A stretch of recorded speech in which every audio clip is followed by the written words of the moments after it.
মা বোনেরা ভালো করে শুনে নাও, স্বামীকে আয়ত্ত করতে গেলে কি করতে হয়? মেয়েরা অনেকে বোঝে না, খালি তাবিজ করতে ছোটে, তাবিজ করতে বোকা কোথাকারে। একটা মারাত্মক তাবিজ বলে যাচ্ছি। স্বামী স্ত্রী যখন ঘুমাবে একটি মাত্র লম্বা বালিশ ব্যবহার করবে। স্বামী স্ত্রী যখন ঘুমাবে একটি মাত্র লম্বা বালিশ ব্যবহার করবে।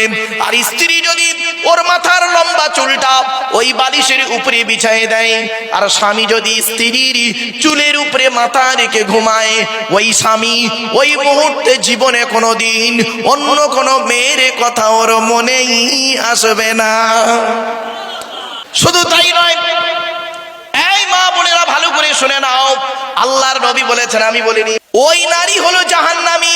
এই মা বোনেরা শুনে নিন, জীবনে কোনোদিন স্বামীর বিছানা ছেড়ে দিয়ে অন্য বিছানায় রাত কাটাবেন না।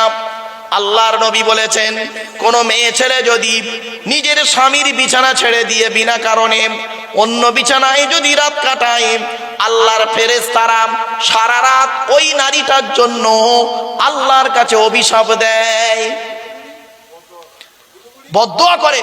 শুনে রেখে দিন, আল্লাহর নবী বলেছেন, শুনে নিন, এই মা বোনেরা, তিনজনকে খুশি করলে তুমি জান্নাতি। মনে পড়ছে? এক নাম্বার হলো, এক নাম্বার হলো, এই মেয়ে ছেলে তুমি তোমার আল্লাহকে খুশি করো। দুই নাম্বার হলো নারী, তুমি তোমার নবীকে খুশি করো। তিন নাম্বার হলো নারী, নিজের সতীত্বকে বজায় রেখে স্বামীকে খুশি করো। তোমার স্বামী যদি নারাজ হয়ে যায়, তোমার নামাজ রোজা ইবাদত বন্দেগী কিছুই কবুল হবে না। হকের উপরে তোমার স্বামী যদি কষ্ট পেয়ে যায়, তুমি একজন জাহান্নামী নারী, জাহান্নামী নারী। তুমি মুফতি সাহেবের মেয়ে হও, হাজী সাহেবের মেয়ে হও, মৌলানার মেয়ে হও, ডাক্তারের মেয়ে হও, আর যত নামাজি হও না কেন, তোমার স্বামী যদি তোমার প্রতি নারাজ হয়ে যায় হকের উপরে, আল্লাহ নারাজ হয়ে যাবে। এজন্য